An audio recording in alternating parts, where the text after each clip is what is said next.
Go for the beers. Go for the cheers. Go for the hit and the hits. Go for the scene. Go for the screens. Go for the gallery. Go for the win. Go to Ocean.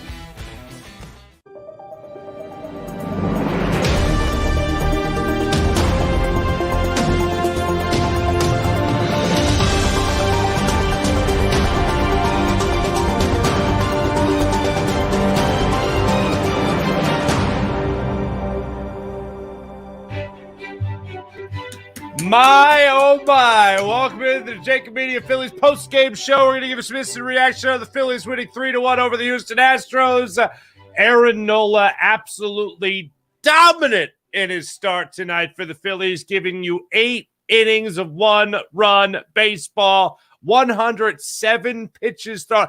I was surprised to see him go out there at 95 pitches for the 8th inning. And that's exactly what Rob Thompson decided to do. He put one of his aces out there on the staff, out there on the mound in the 8th inning, said, you know what, let's keep it going. To hell with that. Oh, I'm glad you feel good after 7 innings of one-run baseball. Let's go for 8 innings of one-run baseball. And that's what they did tonight with Aaron Nola, and he rewarded them with a beautiful 8th inning. Jose Alvarado came in, got another save for the Phillies. We'll talk about what the Phillies bullpen has done. We'll talk about how meaningful this is to Aaron Nola and the way he got through those 8 innings of work tonight. 107 pitches, and I tweeted this out, 19 of those 107 pitches were fastballs. That's it.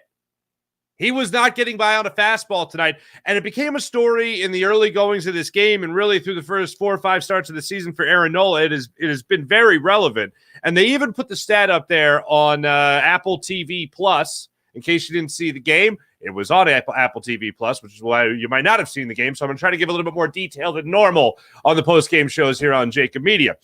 Before I give you these numbers, though, let me tell you about the phenomenal people that bring us this fine program each and every night. And, of course, I'm talking about our great friends at Colony Pools and Power Washing and what they can do for you. They are our sponsor throughout the entire baseball season, the 2023 baseball season. You'll win and save the entire baseball season with our friends from Colony Pools and Power Washing. Let the experts get rid of that ugly green algae and the mold off your roof, off your siding, and off your deck. They service Delaware, Delco, and Chester counties. Call them now at 302-762-2250. That's 302-762-2250. They made it a point to put this up on the screen for you during the game tonight.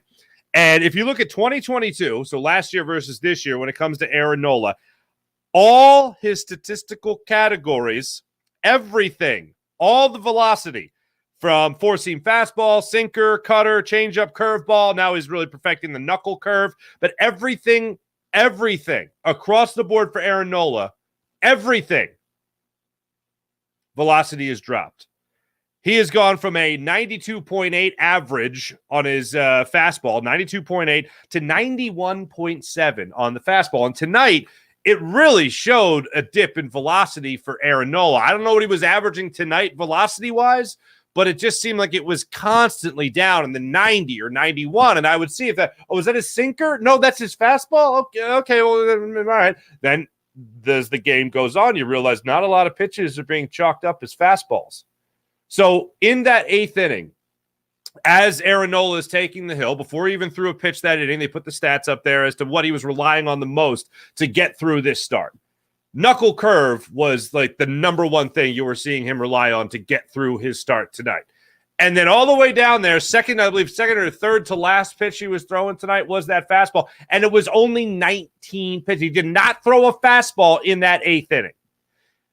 There have been guys. The first guy that jumps to mind is Brett Myers. When Brett Myers was going through the Phillies minor league system, everyone talked about his curveball, how sharp his curveball was, how mature his curveball was. He gets to the big leagues, makes a start against the Cubs back in the day, and you see that curveball. And he had a good fastball. Not great, not phenomenal, not blowing guys away left and right, but he had a great hook. He would use that to really set up guys to get that fastball by him. It was great to see him in the early days. as his career went on, he started to be really dependent on that fastball. It's one of the things that I've been concerned with Aaron Nola. Now, you might look at it as a quick way to get out of an inning. I'll just pitch this ball, throw this ball in the perfect spot. I'll hit the spot and I'll get out of the inning. When a lot of times he just has it flat and guys start tattooing that fastball. Now, here's why I'm not mad at a guy like Aaron Nola for falling in love with this fastball. When you look at his Cy Young candidacy, the 2 times he has been, a top 7, top 6, top 5 guy, top 3 guy for the Cy Young Award, he has been a guy that uses that 2-seam fastball that just cuts across the plate beautifully, and it's a beautiful pitch. If I'm able to do that, oh my God, I am falling in love with that.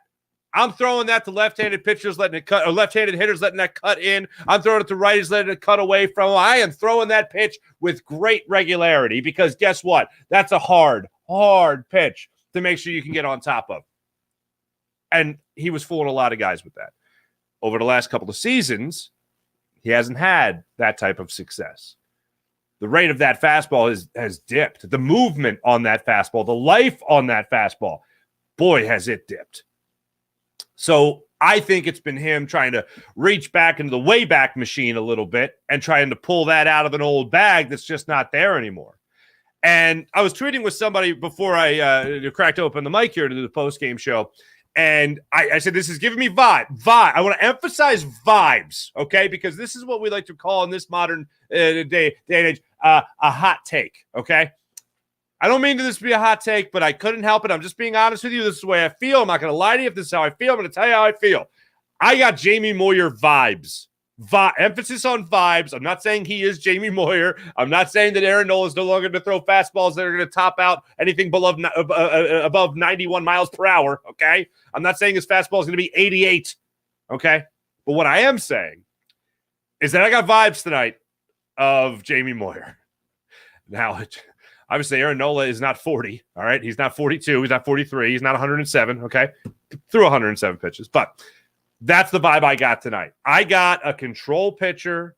I got a step above junk baller, if you will. I got a guy out there that was absolutely hitting his spots, was using his changeup somehow miraculously without setting up with a great fastball, was using that phenomenally well tonight. And you noticed a couple of different instances. One, when they were really in trouble, to Maldonado in that, was it the 6th inning that he got into that trouble tonight? Yeah, 5th inning tonight. He gets out of that jam. Finally, the icing on the cake to get out of that jam, we'll get into a little bit more detail later, throws a low changeup to Maldonado. It's a called third strike. Maldonado sits down. Very next inning, 6th inning, Pena's at the plate. The guy that took him deep earlier in the ball game, same exact pitch, same exact location. A low changeup that you could argue might have been a ball, but that pitch at the bottom of the strike zone had been a strike all night long. Kyle Schwarber suffered from it earlier in the game, despite the fact that he didn't have that nice home run. Good to see that from Kyle Schwarber. Again, off Valdez. Beautiful to see it off Valdez. So that was a strike all night long, and they had certainly used it a bunch of different times, and they were sure to exploit it as the game went on tonight. But Aaron Nola certainly gave me vibes of Jamie Moyer tonight when it came to just hitting his spots and relying on the off-speed stuff. What didn't remind me of Jamie Moyer was the knuckle curve. It was perfection. I don't know if that's something that intentionally, I would assume, I'll give him credit and say that's something he's intentionally working on, intentionally developing, because the speed, the velocity just hasn't been there. To go back to the Brett Myers comparison for a second, Aaron Nola was not making his way through the minors with some great fastball. The reason he didn't have that big velocity, 95, 96, the reason people thought he was going to be a 3rd, 4th, maybe 5th starter, middle rotation starter on a good rotation, a 3 or 4 guy. The reason people thought that is because he didn't have that high velocity that a guy like Matt Harvey had at 97 miles per hour. Now every starting pitcher's got to have that 97, 98 mile per hour fastball if they really want to be an ace, a stud pitcher. He didn't have that. He had off-speed stuff. He developed the fastball. He got more life on his fastball. He got more movement on that 2-seamer. But as far as a 4-seam fastball, it's not there. And it's still not there. Now it seems like he's going back to a bread and butter, where he's going to be relying on movement and accuracy as opposed to velocity. He's a good enough pitcher where you can get by doing that. Seeing him throw tonight and still have similar velocity from the first inning to the eighth inning was great. The fact that the velocity has been down this season tells you that it's not a matter of him getting tired as he's out there for 1 through 8 innings of work. It shows you that maybe this is just who he is now. And if this is who he is now, they can still win. And it's not just because it's one game against this the Astros, but it's nice to see him exercise a demon. The Astros certainly got him a couple of times last year, as we know. But watching him in this game, I watched what I hope to see for the foreseeable future with Aaron Nola. Am I a little concerned? The only thing that I'm concerned about when it comes to velocity is that it could mean injury. And I'm not rooting for it. I don't even want to put it out in the sky, but if I'm being honest, it does make me concerned that the velocity is a little bit down. So do we have to worry about the health of his arm? Is this something that's a bigger issue?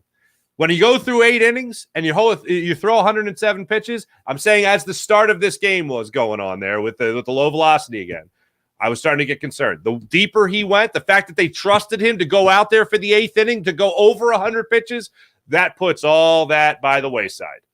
So as the game went on, especially with Rob Thompson saying, yeah, go get him in the 8th inning as well, that made me feel, okay, this is just the way he's pitching this year. It's got nothing to do with injury. I don't want to be a worrywart about this. And the fact that they put him out there in the 8th inning dispelled any concern that I had throughout this game. So that was a great sign. Easy to say it. When you talk about 8 innings, overall, the line for Aaron Nola tonight, 8 innings, 3 hits, 1 earned run, 6 strikeouts, gave up the 1 home run, unfortunately, to Pena earlier in the ballgame. 107 pitches thrown, 72 for strikes, and he lowers his ERA now to 4.46. So hopefully that ERA continues to go on down. As for Jose Alvarado in this bullpen, if you didn't see the game, they put up a great stat at the end of the game when it came to how good this Phillies bullpen has been going into tonight. And we've certainly made a big deal of this over the last couple of weeks on the postgame show here. Phillies bullpen last 11 games. That's going into tonight. And again, they put up another scoreless frame. 35 2/3 innings pitched, 0.76 ERA, lowest in Major League Baseball over that span. Now 12 games, not allowing runs, making things happen. Jose Alvarado being at the forefront of that, which is just great to see. He needed 14 pitches to get done with that 9th inning tonight against the Houston Astros.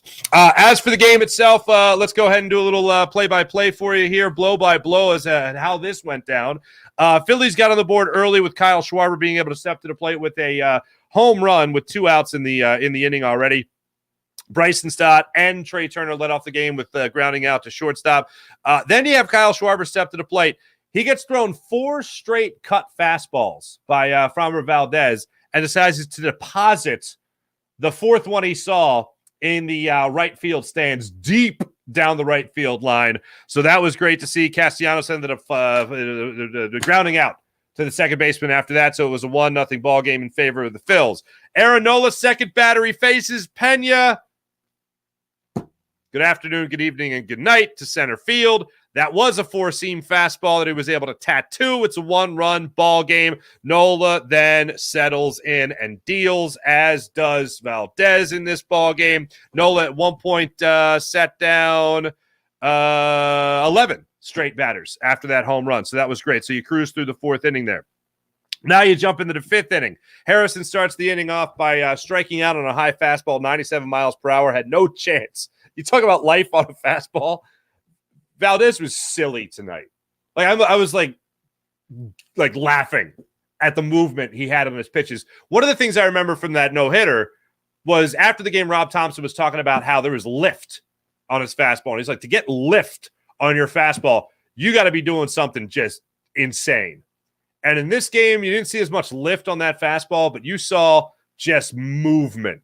That ball was humming in there. And if you're looking for that ball, you have no idea whether it's going to be 3 inches outside, 3 inches inside, 3 inches higher, 3 inches low. It was all over the place. You rarely saw him hit the same spot twice when he was calling for that fastball. So he was absolutely dealing. So that's why it's so crazy that all of a sudden Eddie Sosa and Christian Pache step to the plate, and they get back-to-back doubles. Next thing you know, the Phillies are up in that 5th inning, 2-1. Bryson Stott, that was the inning that Pache, after that double, pulled up a little bit lame. He had to be taken out of the game. Brandon Marsh came into the game, and he affected the game in a nice way as the game went on. Bryson Stott ended up grounding out to the first baseman. Trey Turner ended up having a comebacker, grounding out to Valdez there as the pitcher. Just barely, the throw just barely beating Trey Turner, who was busting it down the first base line to try to make sure that he could beat that out.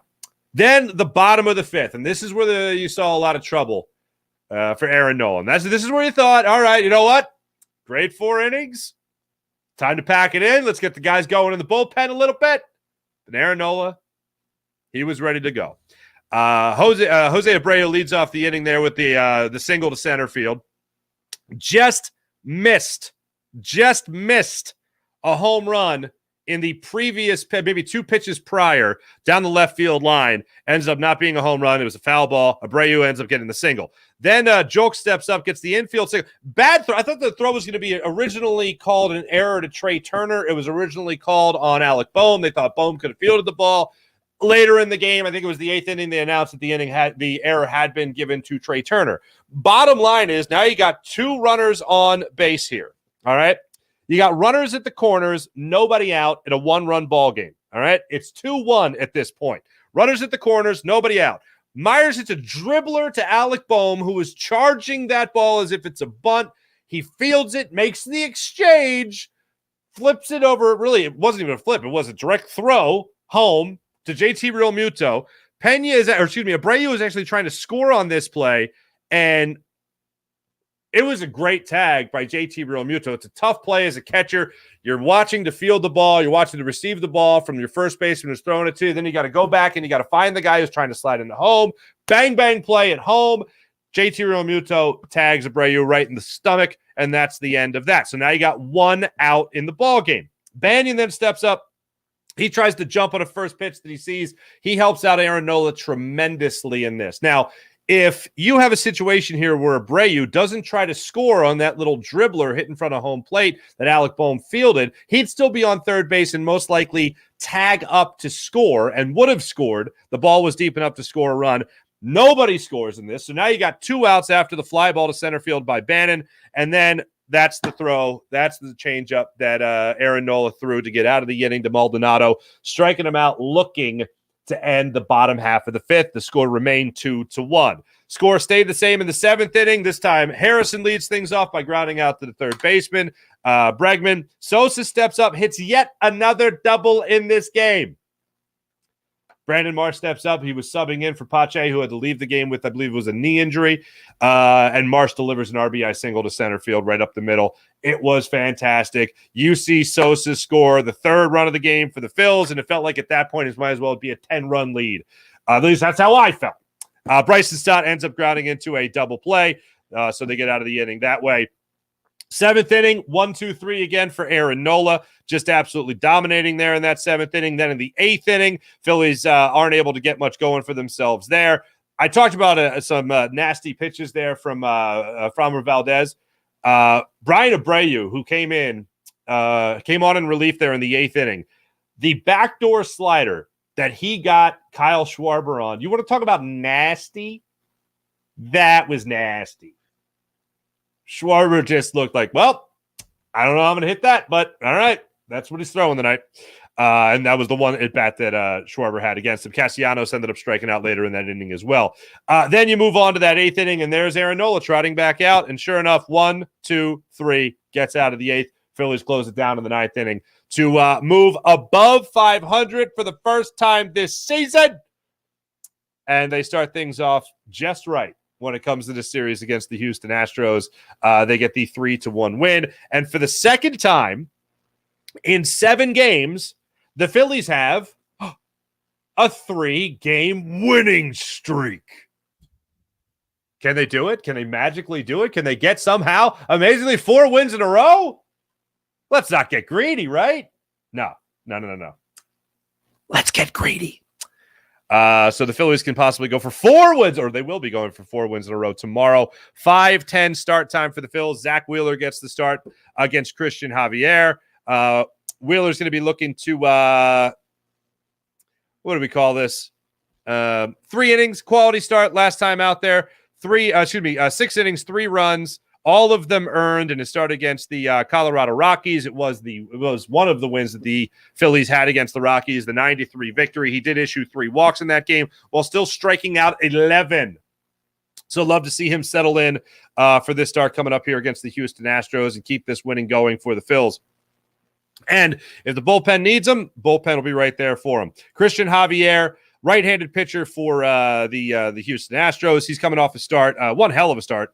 Really, his last 2 starts, he's been on fire. 2 earned runs over his last 11 innings, going 5 innings in his second to last start, 6 innings in his last start. That was against the Atlanta Braves. He was absolutely dealing, struck out 10 in that start against the Braves in a 5-2 win for the Houston Astros.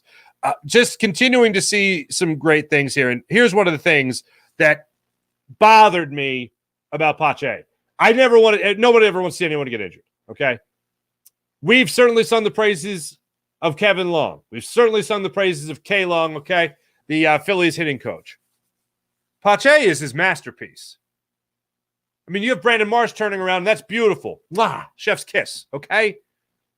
But if Pache, who was at one point in his career, Baseball America had as a 7th overall prospect, 7th best prospect in baseball, Baseball America.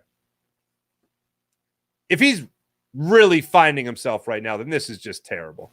And this is really the second kind of gut-wrenching injury for the Phillies that you don't want to see. I mean, obviously, there's Rhys Hoskins. I know people that really don't like Rhys Hoskins. Like the extreme arguments that people make about how terrible Rhys Hoskins is. I know people that are like, they want to be the captain of that argument. And I like Rhys Hoskins. I acknowledge him for what he is. A good ball player. Not great. Not terrible. Maybe if you're talking about terrible, yeah, he might be a butcher there at first base. But as far as a hitter goes, and what do you get for him out of leadership, and what you get for him out of the clubhouse presence, and how much these guys love him. When you see the guys rounding the base and they do the rock on to the bullpen, they're literally doing that because of Rhys Hoskins. That was a Rhys Hoskins thing that he started about 4 years ago. Because I remember asking him about, what is that? He's like, I'm just, letting the bullpen know. Don't forget about him. Rock on. That's what I mean. And I'm like, all right, that's great. Now the guys are doing that as they round the bases to honor Rhys Hoskins. It's awesome. It's great to see that. It's great to see that in the clubhouse.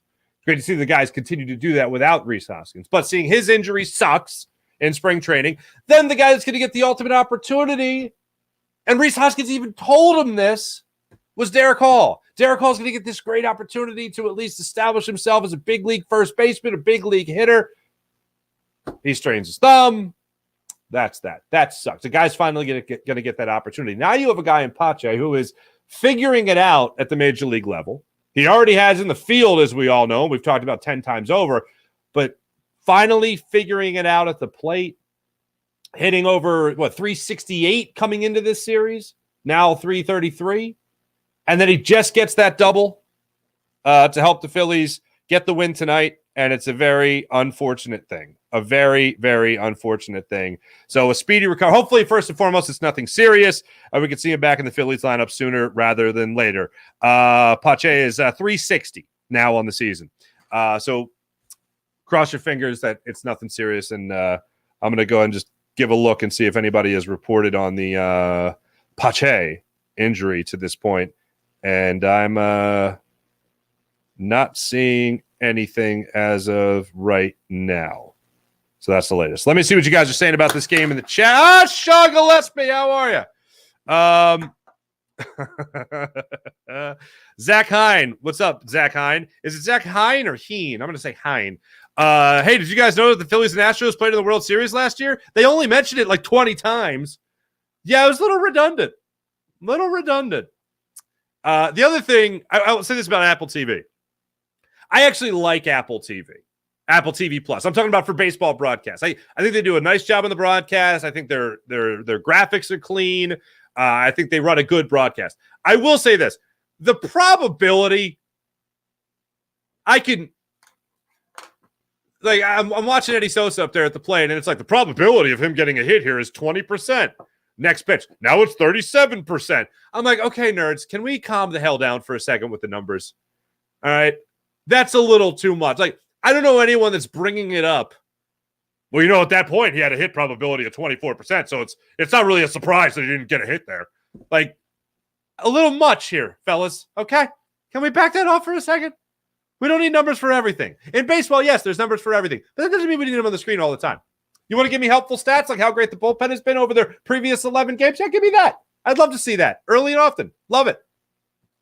The pitch breakdown I talked about, velocity breakdown, that's great. That's clean. That's lovely. But like the hit probability thing is just like, okay, all right, there, tons of fun. Let's back it off for a second. But as far as the broadcast goes, yeah, I think the broadcasters could be a little bit better, but I would assume they're a little out of practice. I don't know. But as far as the actual presentation, the game presentation, I think it's good. I don't know what it is about the numbers in the bottom right-hand corner of the screen throughout the entire game that drive me bonkers. But it just drives me bonkers. Like, we don't need, that's just an excess. That's just you telling me things that you know for the sake of you letting me know that you know them. That doesn't help me any. Anyway, Sean Gillespie, what's going on, brother? Go Phils. Wait, the Phillies played the Astros in the World Series. I wonder if anyone accused the Astros of cheating in the World Series. Every once in a while. Nola hopefully is on the road to confidence building. Let's hope. Yes, John Zim, thank you. It's in my note. Yeah. What? Where is it? I want to make sure I get this. Yes, to end the first inning. Thank you, Bregman. Tattoos a ball to right field. And Nick Castellanos, I don't know where this came from, but all of a sudden, Alex Schmidt, my producer for the postgame show, is talking to me before. He's like, hey, remember when the Phillies were supposed to be terrible in the outfield and Nick Castellanos was supposed to be crap? My words, not Alex's. But anyway, and I'm like, yeah. And he's like, how about that catch? I go, how about that catch? And not just that catch, but ever since the World Series last year, ladies and gentlemen, Nick Castellanos sliding grabs left and right, no problem whatsoever. Fleet of foot in right field, not afraid to go up against the wall. Full extension to rip that ball out of the sky and make sure it didn't go into the right field seats there. It's because of that you didn't have 2 home runs in the first inning. It's because of that it was still tied. So as great as Nola was, he could have allowed very easily without great defense. Could have very easily allowed 2 runs, but he did not. And Nick Castellanos, when it comes to defense, again, going back to the playoffs last year, especially in the World Series, the sight for sore eyes in right field. It's getting pretty cozy with Bryce Harper on the mend.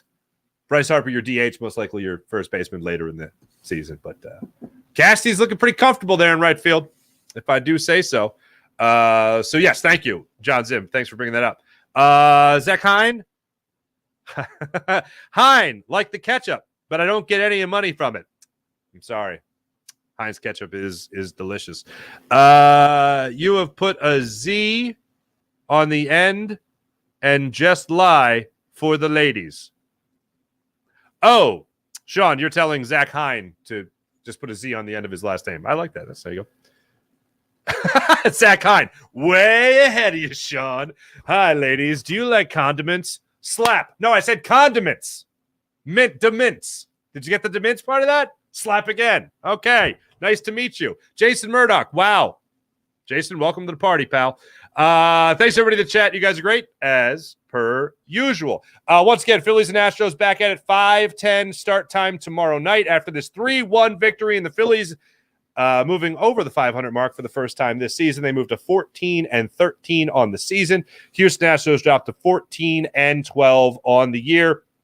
Zach Wheeler gets the start tomorrow night against Christian Javier. That's the way they're going to break that down for tomorrow. Again, 5:10 start time, and I believe that game will be on NBC Sports Philadelphia. And then the third game of this 3-game series is going to be on ESPN for some Sunday night baseball action. And we'll be with you after both games for the JAKIB Media Phillies Postgame Show, which is brought to you by the wonderful people at Colony Pools and Power Washing. Let Colony Pools and Power Washing bring your home back to life for the summer of 2023. Give our sponsor for the entire baseball season a call at 302-762-2250. If you're tired of seeing green algae stains on your roof, if you live in Delco, Chester, or in the state of Delaware, let Colony pressure wash your house and take the pressure off you. Alex Smith produced the program today. Wonderful job as per usual. Thanks, everybody. Back with you guys tomorrow after the 5:10 start time. My name is Marc Farzetta. This is the Phillies Postgame Show on JAKIB Media. See you guys tomorrow night.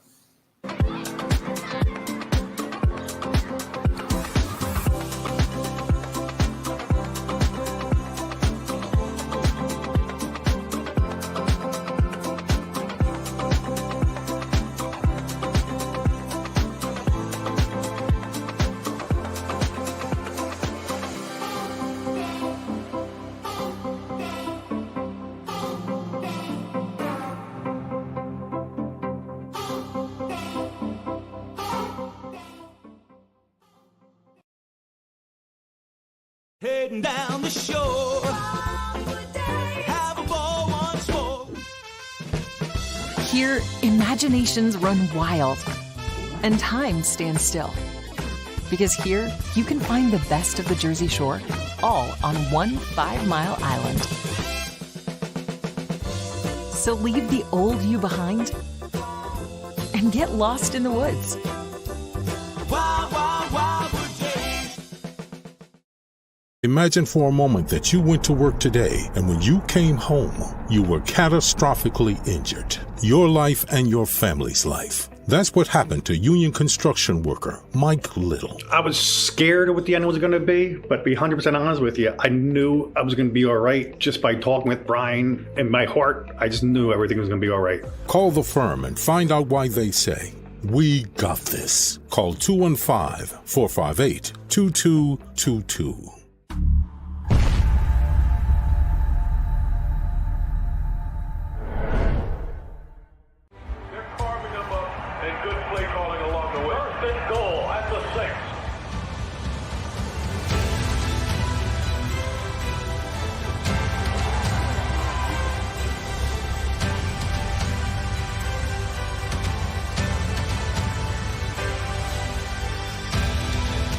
Field of life, First Trust Bank is there for you.